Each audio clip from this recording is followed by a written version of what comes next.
Hey guys, I wanted to make this video to give you some ideas and some tips on how to use your yes and no cards with your student.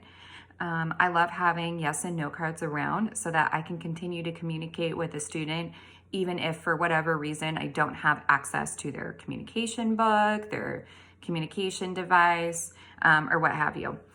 So the easiest way and the first way that I teach yes and no is by asking about a student's preferences or their wants.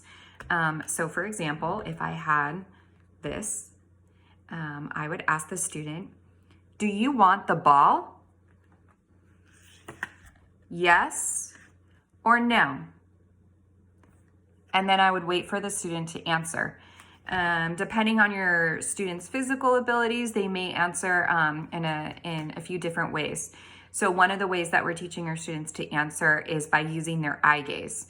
So what that means is that they will look and hold their gaze on their selection on either yes or no. And then other students, of course, are learning to reach out and touch the picture. I like to present the yes and no while facing my students so I can see if they are looking at their choices and what they're looking at, especially if we have a student who's learning to reach and cross midline.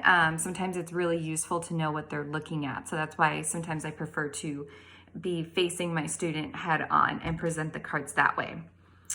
The next level of yes and no after preferences is like a very concrete yes and no. So for example, you would present an object or a picture and you would ask them, is this a blank? So here's an example. Is this a toothbrush? Yes or no? And then you would wait for your student to answer. Another example would be, is this a comb?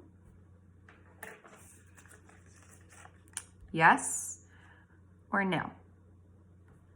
And you can play around with if you're going to verbally introduce each card or if you're just going to show and then wait.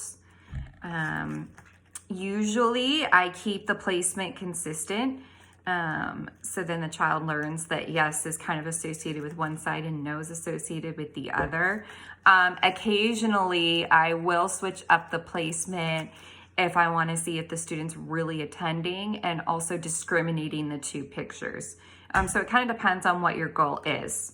Another note is if you're working with a student with eye gaze, your placement might also be different. You could be doing side by side, or for some of my students, I actually have found that they are more accurate and able to answer my question if I present the pictures and I hold them up and down.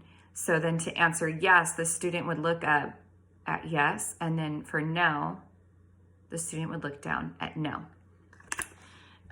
So yeah, those are a couple of ways and ideas that you can work on yes and no.